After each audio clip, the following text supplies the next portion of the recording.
Hello students, so in this lecture I will be talking about high temperature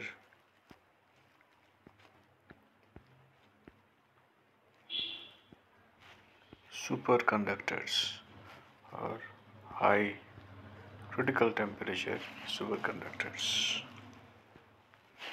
Now normally the superconductors were first discovered in the case of the metals, and the temperature like it was first discovered in the case of mercury, and the temperature was around 4.2 Kelvin. Similarly, it has been also found in the case of other metals, and the temperature remains in this range. Now this temperature is extremely low, it's close to 0 Kelvin. So for practical purposes we need to have such materials which have a slightly lower, slightly higher temperatures. And it has been found that some of the materials, some of ceramic materials like YbA2Cu3O7, this material was the first high temperature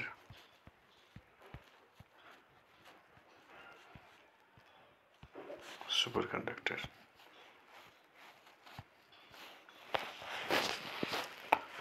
Now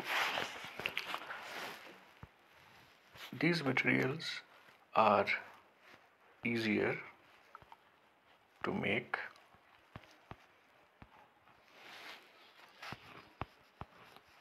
easier to prepare,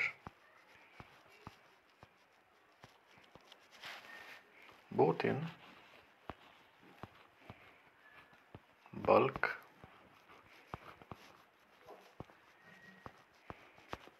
as well as thin film form.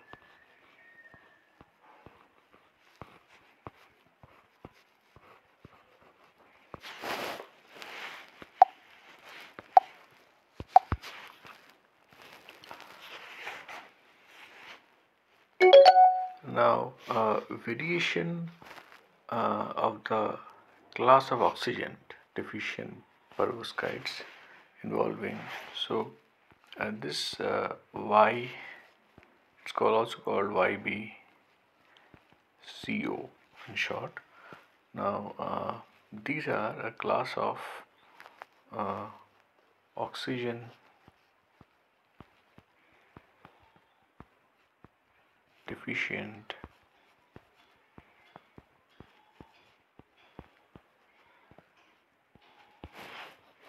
perovskites material.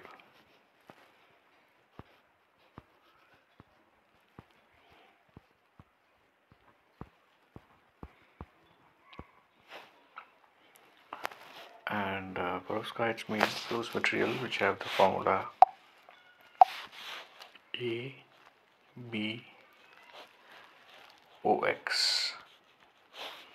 So this falls in this category. These are oxygen deficient, and they involve something called tripling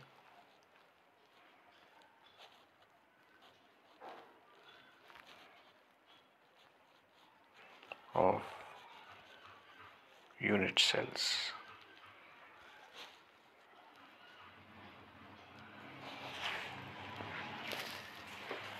Now these perovskites have also the property of reversibly absorbing or losing oxygen.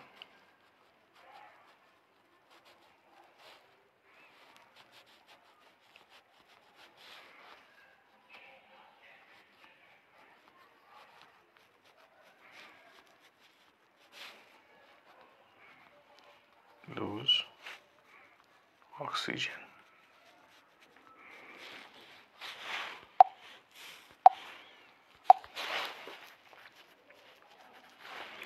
Now the critical temperature of these materials are between 30 to 90 Kelvin, which is quite high compared to 4.2 Kelvin as we found in the case of mercury. That is why they are called high temperature superconductors. And the increase in this critical temperature is mainly because of the low oxygen content,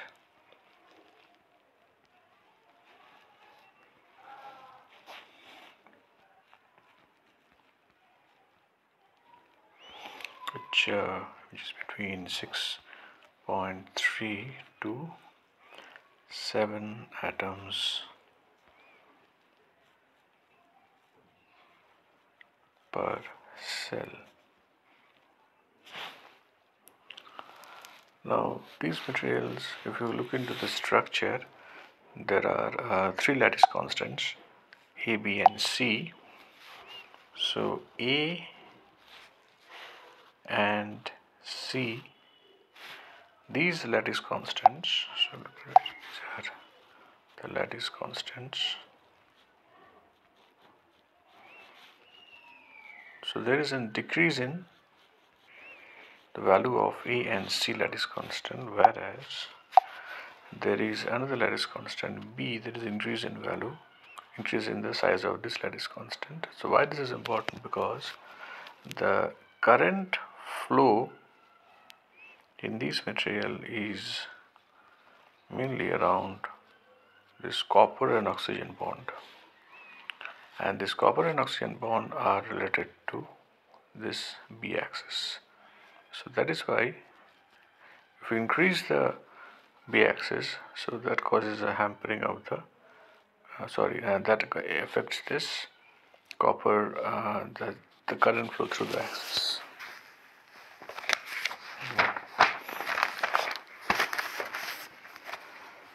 The shape is also called, there are also pyramidal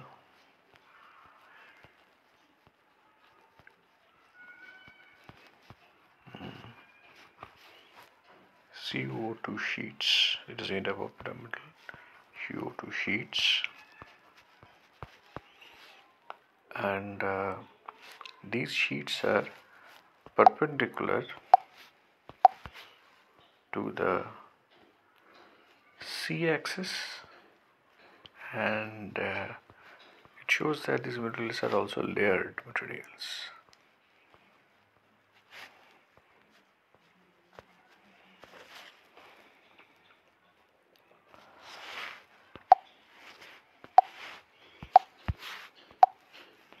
Now, increase in oxygen content means that the Cu valency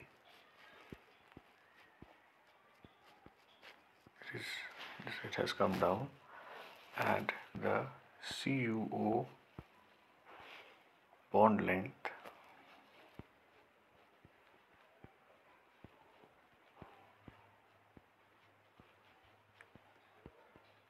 has gone up. Has gone up.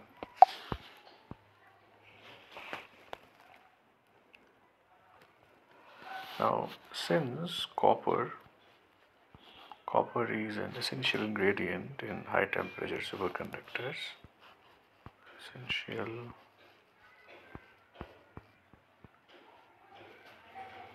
ingredient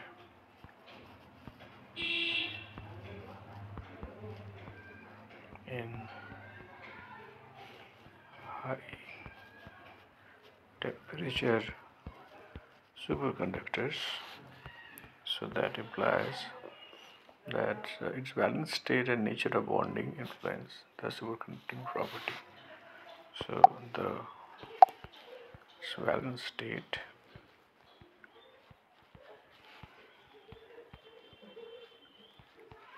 and the nature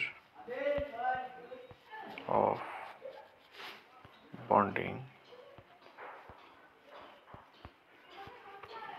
will influence the superconducting property.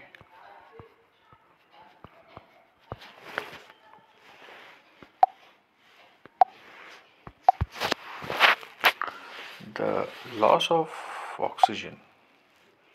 Now, if there is a loss of oxygen, it implies that the critical temperature will go down, and this has been found in thin film. So there is a major degradation of Tc in thin films.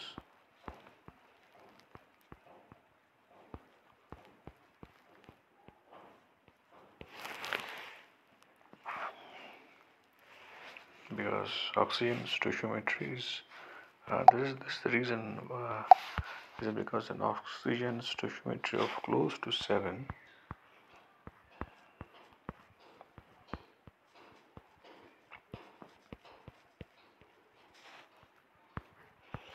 is required for the optimal property.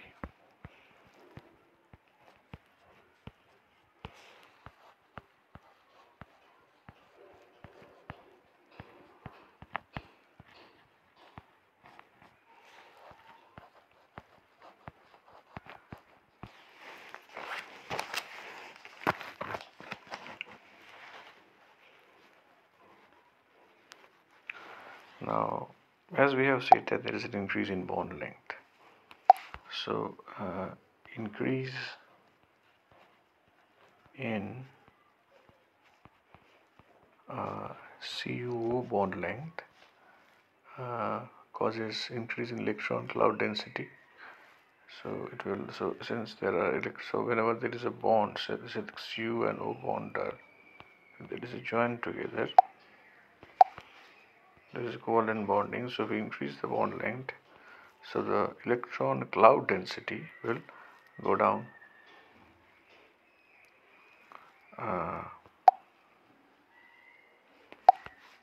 This will cause electron cloud. Electron cloud, we mean cloud of probability. Electron cloud density will go down, so it will cause so it will actually cause needs less suspension of the lattice, thereby lowering its temperature. So it implies that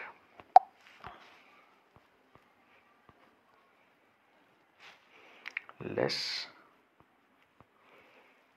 separation of lattice will occur. If you remember how Cooper pairs are formed, so there is a suspension of lattice which is taking place, which actually causes Cooper pair formation. That means two electrons come together.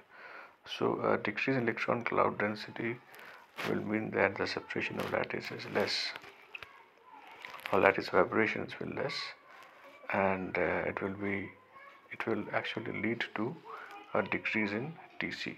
So the Tc will actually go down.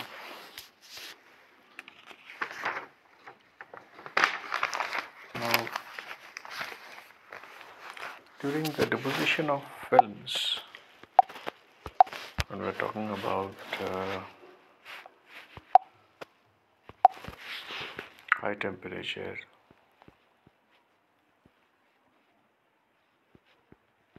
superconducting films,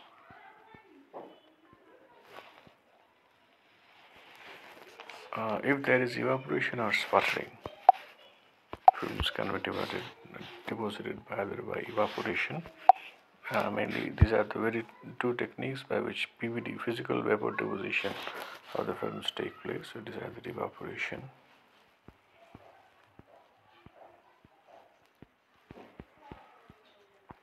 or sputtering.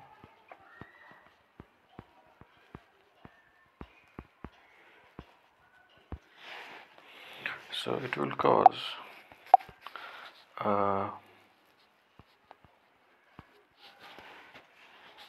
high temperature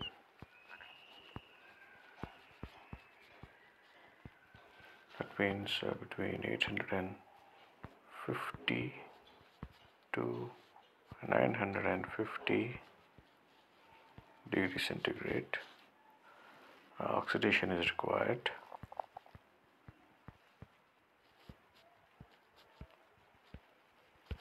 To ensure that the requisite level of oxygen is present. To ensure the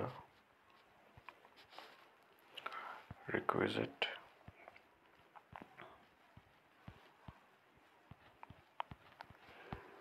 level of oxygen.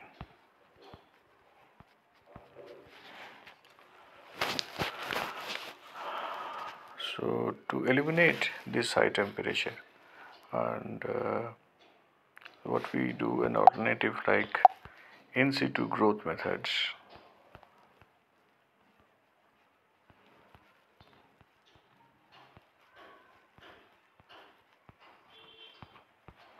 Like reactive sputtering, RF plasma, reactive sputter,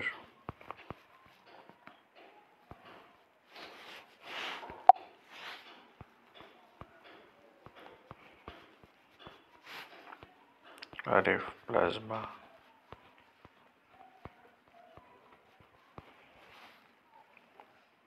microwave generated atomic in oxygen and ozone. These alternatives are thought of. But although you are using in situ growth temperature, it may lower the temperature, but minimum temperature of 300 to 800 degrees centigrade will be always required to maintain that oxygen level. Now, sometimes when depositing high temperature superconducting thin films, the choice of the substrate is also sometimes very important. What type of substrate you are using?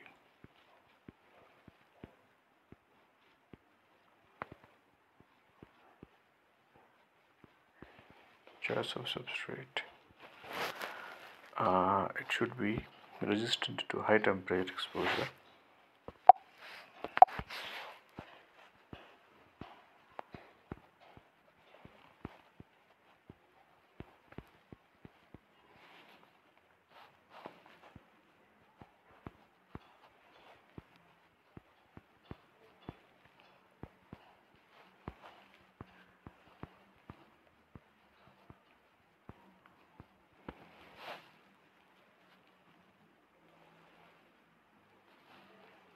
So they should be free of any degradation of oxygen. Should be resistant to that.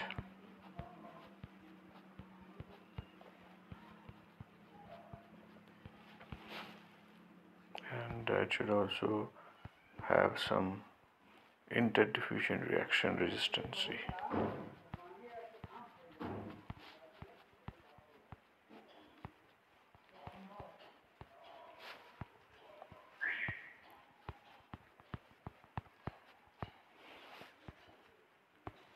So these three properties, high temperature, oxygen resistance and interdiffusion resistance, these three properties will make up a good substrate for high temperature superconductor films. And also, if you are thinking of epitaxial films, that means crystal over crystal or very crystallographic matching, where it will be important here. In the case of epitaxial films, it should have a very small CT mismatch. Coefficient of thermal expansion, CT mismatch, should be very small. Okay, so if you think of substrates which actually qualify all the three parameters, Al2O3, one of the substrates is called sapphire, then it can be magnesium oxide, it can be zirconium oxide, and these substrates are again stabilized by, need to be stabilized by materials like yttrium, silicon,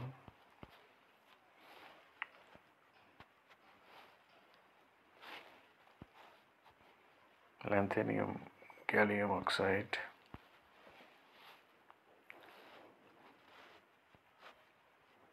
and neodymium gallium oxide.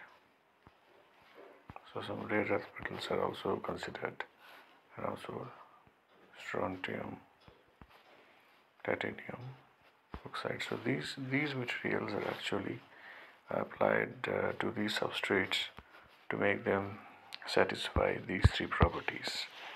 Substrate is also very important in the case of high temperature superconducting thin films. And if we look at some experimental studies, then we can compare the effect of the different additives. For example, if we see the variation of resistivity with respect to temperature, so for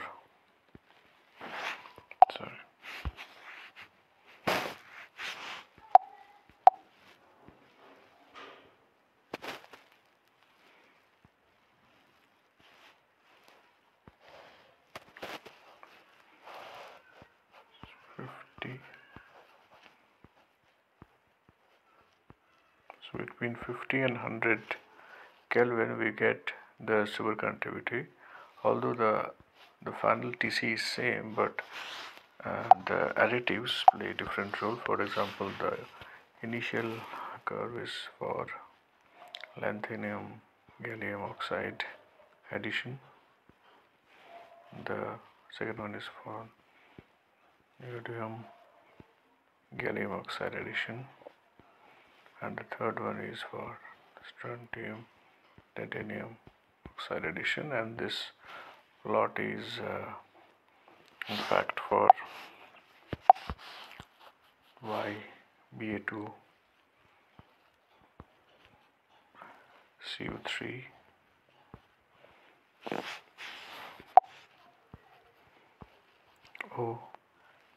O7 minus delta. So you can see that although the critical temperature is same on the three cases, the rate of decrease of temperature is different for different additives.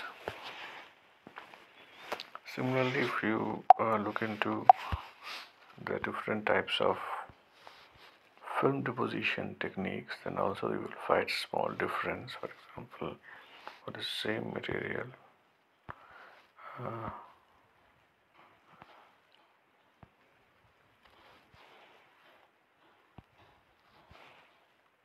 this one will be for chemical vapor deposition, the first one. Second one will be for electron beam deposition, and the third one will be for sputtering.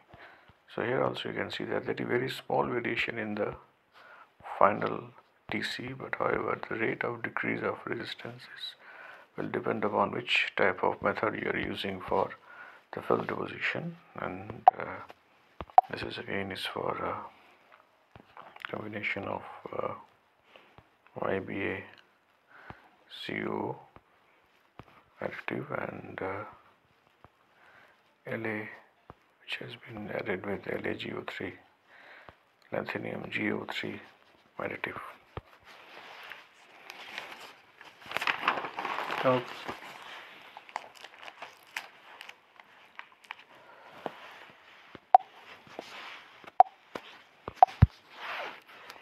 Now this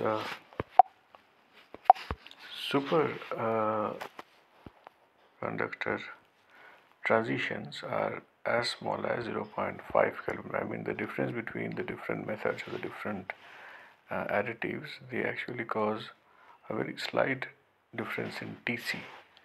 And for example, as we have seen, the CVD, E-beam, and sputtering. Using these three methods, there is a variation in TC of the order of 0.5 Kelvin, and the critical currents in these cases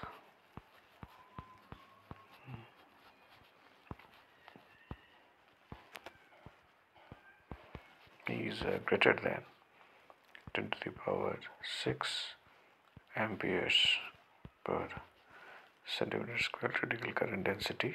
That means the current which flows when the resistance has been brought to zero, and this takes place around 77 Kelvin, which is the critical temperature of the material. And it is at about 4 Kelvin, the critical temperature in the case of normal metals, for example mercury and other metals, it has been found that it is 10 to the power 7 amperes per centimeter square. So we actually get quite a close flow of current, critical current. So the advantage is that we did not go to such a low temperature. We can achieve the same amount of current or same amount of superconductivity at a much higher temperature, 77 degrees.